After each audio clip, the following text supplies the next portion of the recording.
Friends, आज की video में एयरलाइंस और ट्रैवल से जुड़ी हुई बहुत ही काम की जानकारी रहने वाली है, जिसमें हम आपको बताने वाले हैं कि दुनिया के बहुत सारे देशों ने यूके के साथ अपनी उड़ानों को बंद कर दिया है।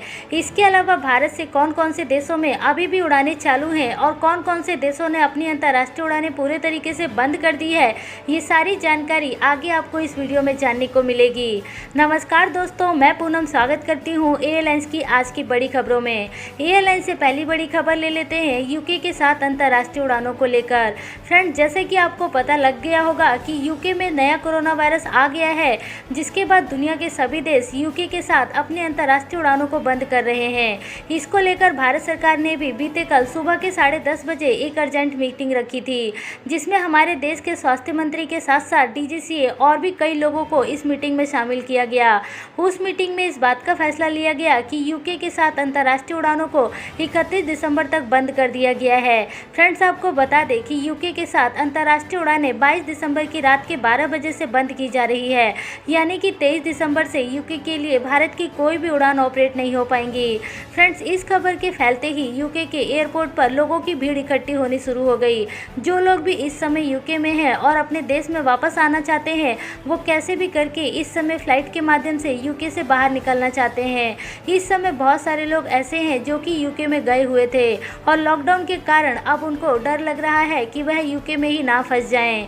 यूके में अंतर्राष्ट्रीय उड़ानों के बंद होने की जानकारी खुद डीजीसीए ने अपने ट्विटर हैंडल अकाउंट से ट्वीट करके भी दी है, जहां पर उन्होंने नोटिफिकेशन शेयर किया है और ये बताया है कि मौजूदा हालात को देखते हुए यूके के साथ भारत में अंतर्राष्ट्रीय उड़ानें 31 दिसंबर तक बंद कर दी है। इस समय के बीच में यूके के साथ वंदे भारत मिशन की उड़ानों के साथ साथ एयर बबल्स और इसके अलावा कोई भी दूसरी उड़ानें यूके के लिए ऑपरेट नहीं होंगी। फ्रेंड्स, आपको एक बात और बता दें कि जो कोरोना वायरस इस समय यूके में देखा जा रहा है, वह अब दुनिया के दूसरे देशों में भी इसके पहुंचने की रिपोर्ट आ चुकी है। आपको बता दें कि सेम कोरोना वायरस ऑस्ट्रेलिया में भी रिपोर्ट किया गया है, जहां पर 2 नए केसेस सामने आए हैं। इसके साथ साथ middle east, south Africa, European देशों में भी इस नए कोरोना वायरस बीमारी के लक्षण पाए गए हैं, जिसके बाद फ्रेंड्स उम्मीद है कि भारत अपने अंतर्राष्ट्रीय बॉर्डर यूके के अलावा दुनिया के दूसरे देशों के साथ भी बंद कर सकता है। हालांकि अभी तक इसके ऊपर ऑफिशियली जानकारी केवल यूके को लेकर ही आई है। दूसरे देशों से अंतर्राष्ट्रीय उड़ानें बंद होने की अभी तक कोई भी ऑफिशियली जानकारी भारत सरकार की तरफ से जारी नहीं की गई है। अगली खबर की तरफ चलते हैं, जो कि आ रही है ओमान से। फ्रेंड्स, ओमान ने भी अपनी अंतर्राष्ट्रीय बॉर्डर पूरे तरीके से सील कर दिए हैं और अब कोई भी व्यक्ति ना तो ओमान में आ सकता है और ना ही ओमान से वह अपने देश वापस लौट सकता है। आपको बताना चाहेंगे कि इसको लेकर ओमान की सरकार ने जानकारी दी है कि 21 दिसंबर की रात से अंतर्राष्ट्रीय एयरपोर्ट को बंद किया जा रहा है और 22 दिसंबर की रात से ओमान से सभी तरह की उड़ानों को बंद कर दिया जाएगा। यहाँ पर आपको बता दें कि ओमान ने अपने अंतर्राष्ट्रीय बॉर्डर 6 जनवरी तक बंद कर दिए हैं। जो लोग भी इस समय ओमान में फंसे हुए हैं और अपने देश में वापस जाना चाहते हैं, उनके लिए ये निर्देश दिया गया है कि वह अपनी एम्बेसी से संपर्क करें और एम्बेसी उनकी वापसी के लिए प्रबंध करेगी। आपको यहाँ पर एक बात और बताना चाहेंगे कि ओमान में इस समय बहुत सारे ऐसे लोग हैं जो कि दूसरे देशों से गए हुए थे और इस समय ओमान में फंसे हुए हैं। यूएई, सऊदी अरेबिया, भारत और भी दुनिया के दूसरे देशों के लोग इस समय ओमान में हैं और अब इस लॉकडाउन के कारण ये सभी लोग ओमान में ही फंस चुके हैं। अगली खबर आ रही है यहाँ पर महाराष्ट्र से। फ्रेंड्स, महाराष्ट्र की सरकार ने ये अनाउंस किया है कि यदि कोई भी पैसेंजर दूसरे देशों से मुंबई एयरपोर्ट, पुणे एयरपोर्ट या फिर महाराष्ट्र के किसी भी एयरपोर्ट पर उतरता है, तो अब उसका कंपल्सरी क्वारंटाइन किया जाएगा। इसके अलावा महाराष्ट्र में नाइट कर्फ्यू लगाने का भी फैसला लिया गया है। आपको बता दें कि जो पैसेंजर्स भी इस समय यूरोपियन देशों या फिर मिडल ईस्ट खाड़ी देशों से महाराष्ट्र में आता है, तो इन सभी पैसेंजर्स का कंपल्सरी 14 दिन का क्वारंटाइन किया जाएगा। इसके अलावा सभी पैसेंजर्स को ये निर्देश दिए गए हैं कि यदि वह यूके से आ रहे हैं तो उनको अपने साथ कोरोना वायरस का नेगेटिव रिपोर्ट लेकर ही ट्रैवल करना जरूरी है। बिना कोरोना वायरस के नेगेटिव रिपोर्ट के कोई भी पैसेंजर्स इस समय यूके से भारत में नहीं आ सकता।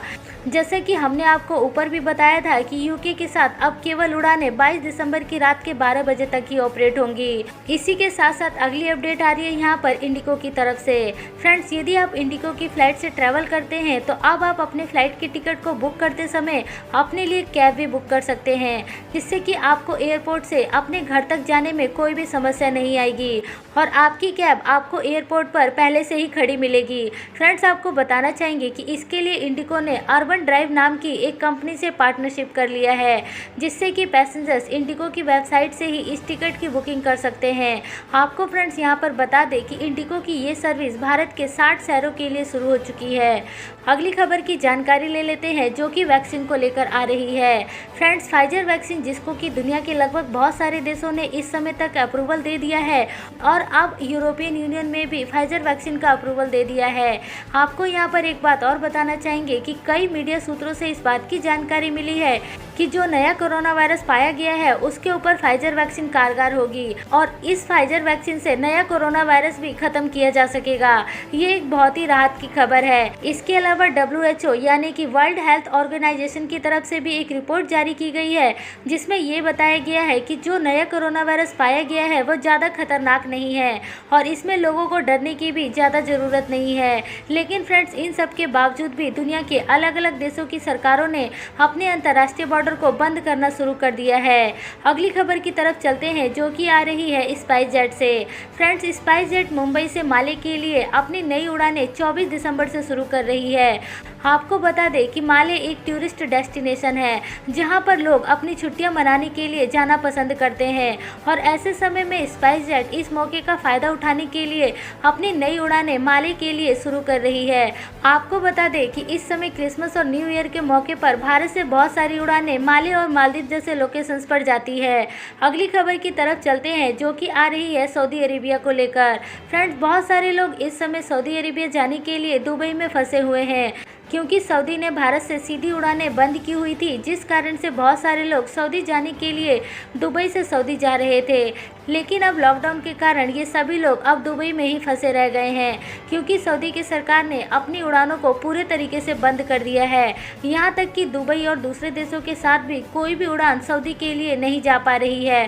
तो ऐसे हालात में जो लोग दुबई में हैं तो उनके लिए और भी अधिक समस्या उत्पन्न हो गई है, क्योंकि अब उनको वहाँ पर होटल में रहने और खाने का इंतजाम खुद से ही करना पड़ेगा। इसी के साथ अगली अपडेट आ रही है यहाँ पर ऑस्ट्रेलिया से।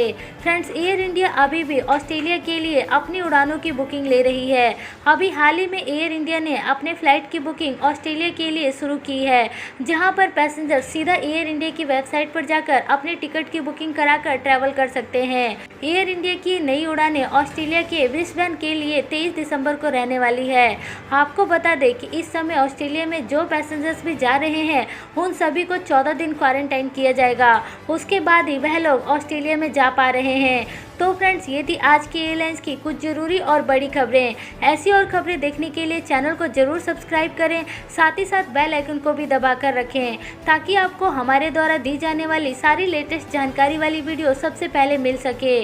और इसके अलावा फ्रेंड्स, आप इस वीडियो को अपने फ्रेंड्स के साथ भी शेयर कर सकते हैं, ताकि उनको भी एयरलाइंस की सारी खबरें मिल सके।